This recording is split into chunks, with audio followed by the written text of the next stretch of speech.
Hello everyone, my name is Rachel. Welcome back to my channel. Today I am here to do a very exciting collab with a great friend of mine, Books with Samantha. I will be sure to link her channel down in the description below so that you can check out her video about this same topic, which is the found family trope. Arguably my favorite trope ever, or definitely one of my top 3 favorite tropes ever. And what I realized while putting this list together is that I want to reread all of these books ASAP because that is how fantastic these books and series are. So we have a pretty good mix here of young adult, and romance novels. So without further ado, let's just get into this massive stack of books that I have next to me. So first and foremost, I have to bring up pretty much my favorite non-romance book of all time, and that is The House in the Cerulean Sea by T.J. Klune. Talk about the most adorable and whimsical found family ever. If you know nothing about this book, by the way, if there is one recommendation that you take from this video, it's gotta be this book. Like, you have to read this book if you haven't. But this is about 6 magical children that live in this house in the Cerulean Sea.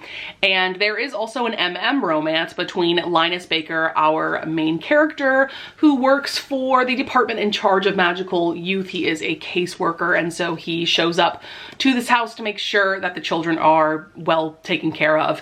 And so Arthur Parnassus is the man in charge of them, and so it is also a romance between Arthur and Linus. And though this is an adult fantasy novel, I think that readers of pretty much all ages could enjoy this. I feel like this would be a fantastic book to read aloud to young children, for instance. Next up, I have to talk about 2 of my all-time favorite fantasy series, and that is A Court of Thorns and Roses and the Throne of Glass series by Miss Sarah J. Maas. And any opportunity I have to bring out these amazing collector's editions, I'm gonna take the chance. So this is the Throne of Glass series, and I'm gonna show you guys what the naked hardback looks like. I mean, come on.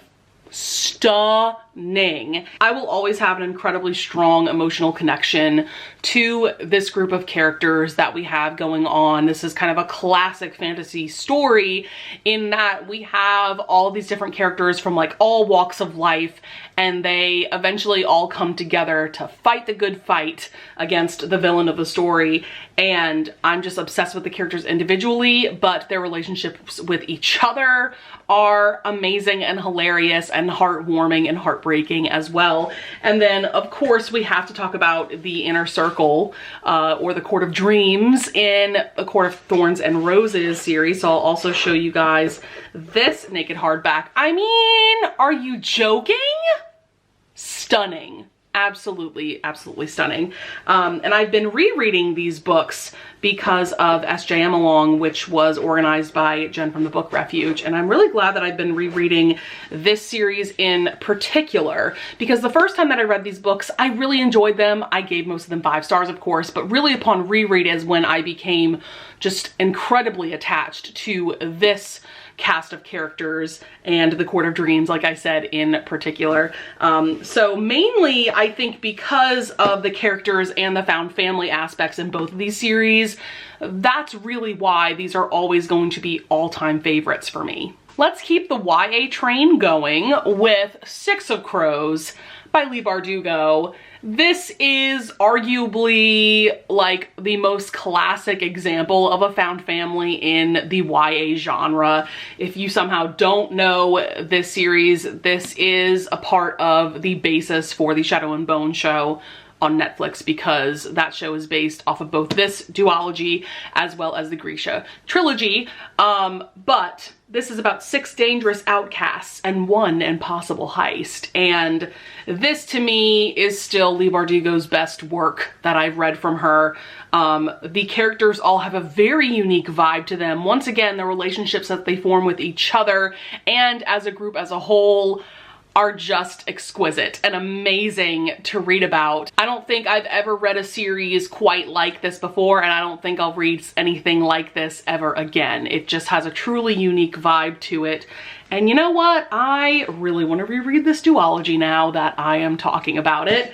And then another classic YA series for me is the Shadowhunter Chronicles by Cassandra Clare. So this is a whole universe of multiple book series, but I'm just holding up my 10th edition, my 10th anniversary edition of Clockwork Angel, which is book 1 in the Infernal Devices trilogy, which is my favorite series within this whole universe. There are currently 4 series out in this world, but I think there's ultimately going to be 5. And in all of the series, there are these found families where we have these teens that come from multiple families coming together to train to become shadow hunters and fight demons, basically. And once again, like I've said about multiple books in this video already, the characters, especially in this Infernal Devices series, they're just incredible, and the relationships they form with each other, it makes me so happy, and I truly adore this world. I need to reread this trilogy soon because the Last Hours trilogy is ending soon. Like, the final book in that trilogy is coming out in January, which is the spin-off to this trilogy. So I want to reread this soon and then read that trilogy and just have a good old time with the Shadowhunters. All right, so I still have some YA series to talk about, but I thought that I would also go into some of my favorite romance novels, adult romance novels that have this trope. The first one I want to bring up is Haven by Claire Kent. This is a very recent read for me. I think I read this maybe late October, around that time, and I did not expect to love this world and this novella as much as I did. Like, you guys can tell, this is a short book. It's like maybe like 150 pages, and boy, does this pack a punch. So this is book 1 in the Kindled series. This is a post-apocalyptic world where a very catastrophic event happens at the beginning of the story, and now it's 4 years later. And so Haven centers around this Haven farm community of about 20 to 30 people. And early on, after the disaster at the beginning of the story, they built a fence around their farm community to keep themselves safe from the outside world. And so you can just tell the bond between all these people is just so real. And the romance in this is between Faith and Jackson, who run this community. And yeah, this is just absolutely fantastic. It has a very unique vibe to it. And like I said, this story packs quite the punch. I cannot wait to read the other novels in this series because Claire Kent is still coming out with books in the series. I believe there are currently 3 books out, if I'm not mistaken, and then book 4 is coming out in December. This is just a wonderful, wonderful series, has romantic suspense elements to it, is just very addictive. I adore Claire Kent's writing. Once again, I could go on and on and on about this world and this series. And then next up, we have the Necessary Evil series by Omni James. This is an romance series, definitely a darker romance series because we are dealing with 7 adopted brothers. They were adopted by the scientist, Dr. Thomas Mulvaney. They are all psychopaths. And so Thomas decided to hone their skills for good, basically, and they are all vigilante serial killers. And so each book is centering around a different brother, and I have truly loved this series more and more with each book. I'm actually currently reading book 3, which is Moonstruck. I think Psycho book 2 is still my top favorite of the series so far, and this series is so addictive. I love the dynamic between the 7 brothers, and you can tell that Thomas, their father figure, truly does love them, even though they are all psychopaths and they aren't capable of showing love in the same way that people that aren't psychopaths can. All these books have a fantastic mystery and suspense element to them as well. You just can't help but stay on the edge of your seat, and these are very, very sexy romances as well. Next up, this is like the ultimate found family right here, is Ice Planet Barbarians by Ruby Dixon. Come on, you've got human women coming to this ice planet, and meeting these blue alien dudes and falling in love with them. And I love seeing over the course of the books, I'm on book 13 at this point, and there's a lot of books in this series and there's lots of spin-offs as well.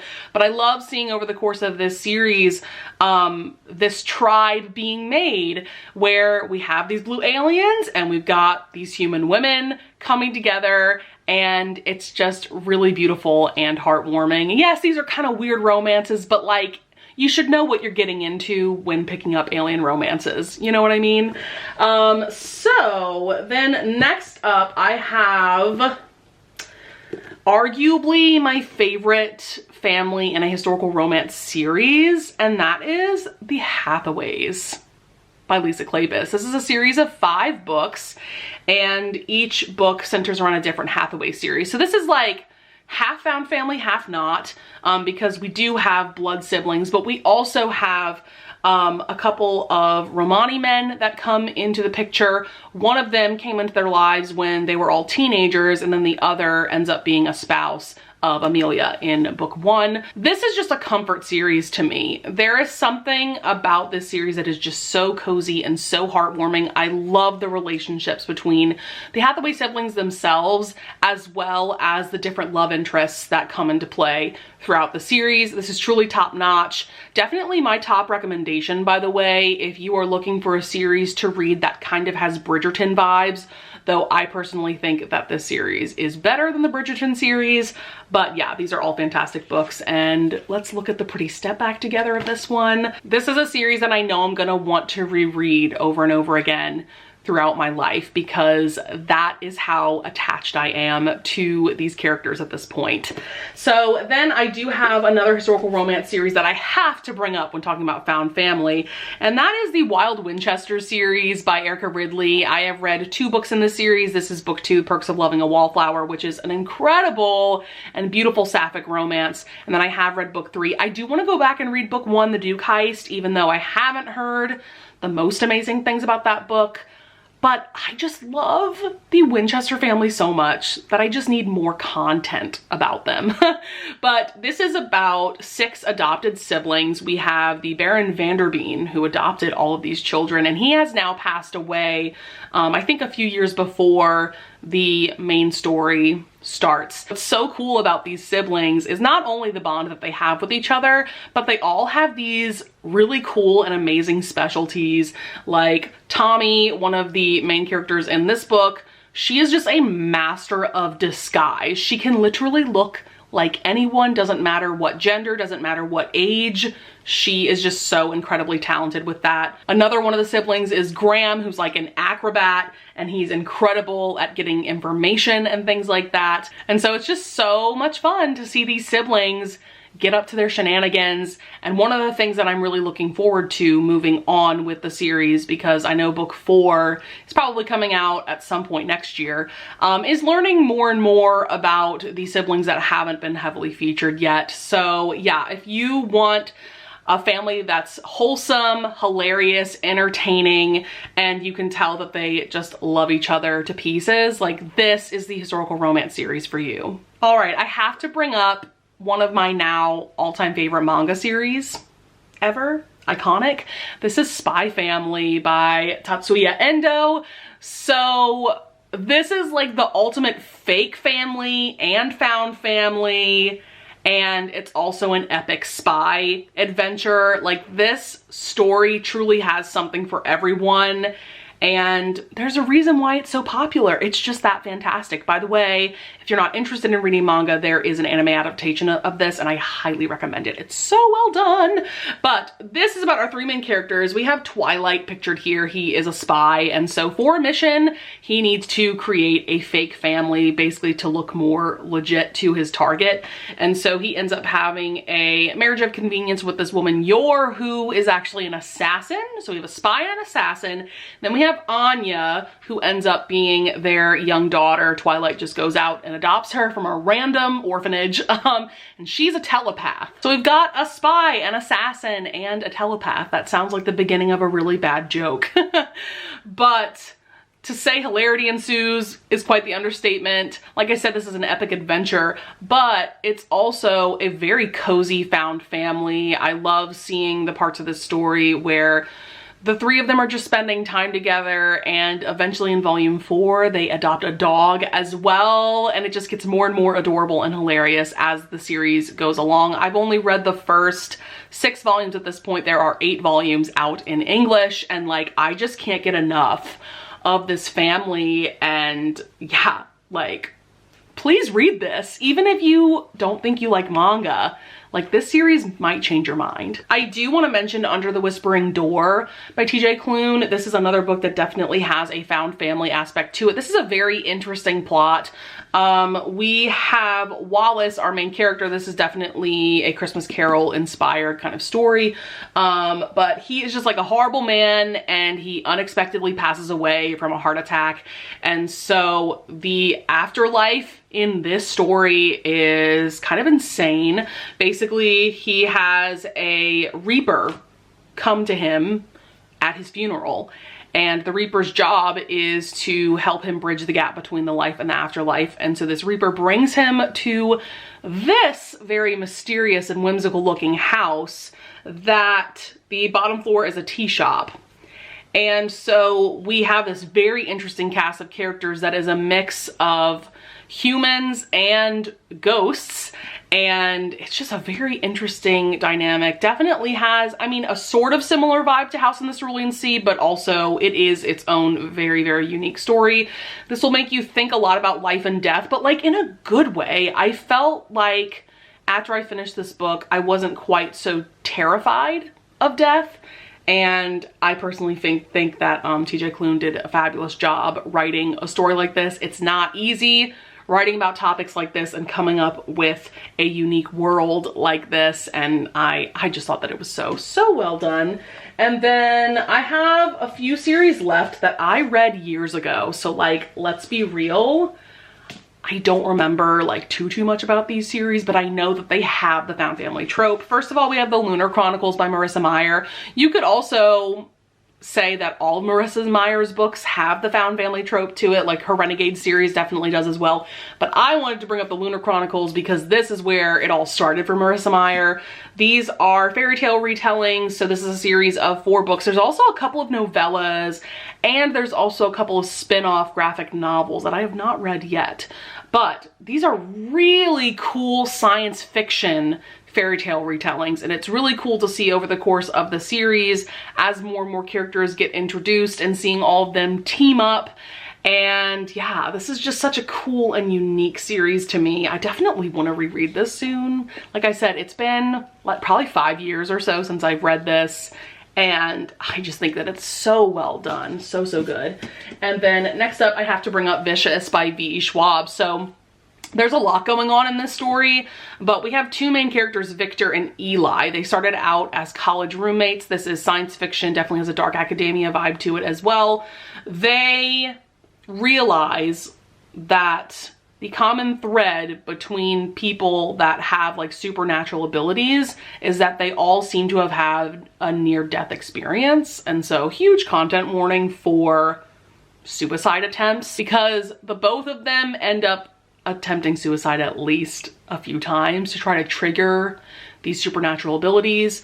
But what happens is that Eli ends up being quite the villain, but Victor, he's not all that great either. There's a lot of morally gray characters in this, but Victor is hell-bent on taking Eli down before he can basically destroy the world.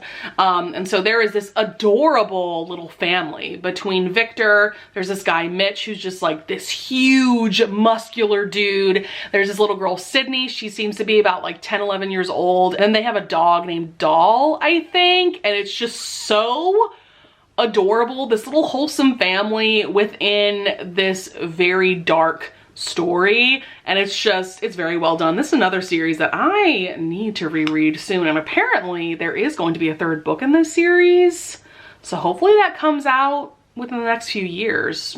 Crossing my fingers for that. And then last but certainly not least, we have one of my top favorite series of all time that I am very tempted to reread next month in December, because it's been a long time since I read these books and they are just everything to me. That is a Diviner series by Libba Bray. So this does take place in the 1920s in New York City. Once again, like with a lot of these YA series, we have a group of characters from all walks of life coming together because of just very creepy paranormal things happening. I don't want to spoil too much of what's going on, but our major character, at least in the beginning of this series, is Evie O'Neill. She comes to live with her uncle in New York, basically because her parents don't want to deal with her anymore, and her supernatural ability is that she can read objects. So if she holds an object, she can tell a lot about people who may have owned this object in the past or what may have happened to those people. And so as the series goes on, we meet more and more of these teenagers with these crazy supernatural abilities. And one of the things that I love, love, love about these books is that Libba Bray does not shy away from the very real issues that were going on in the 1920s. I feel like as a society, we tend to romanticize that time period because of the Art Deco style and the amazing fashion, but there's a lot of fucked up things going on in the 20s as well. And so because we have major characters from all kinds of different races, we see how these very real things like the Chinese Exclusion Act and eugenics affect these characters. And it's just so cool to see these characters come together and fight against the King of Crows. Isn't that the villain's name in this? Yeah, the King of Crows. Yeah, this is just amazing. I will say this series is very spooky. This first book in particular, you could almost call it a horror novel. So like, you've been warned, but it is truly one of my top favorite series of all time. And I need to reread this. So that is going to be it for all of my favorite found families in literature. I have a feeling that I'm forgetting other books that have this trope that I absolutely love. Please leave a comment down below if you have recommendations for this trope, whether they be romance novels or other genres. I am truly open to reading any kind of book with this trope. Like I said, it's truly one of my favorites, and I know that other people viewing this video would appreciate more recommendations as well. Thank you so much again, Samantha, for asking me to collab on this video. And with all that being said, I would love it if you would leave a like and subscribe. I thank you so much in advance if you do, and I will see you guys in the next video. Bye!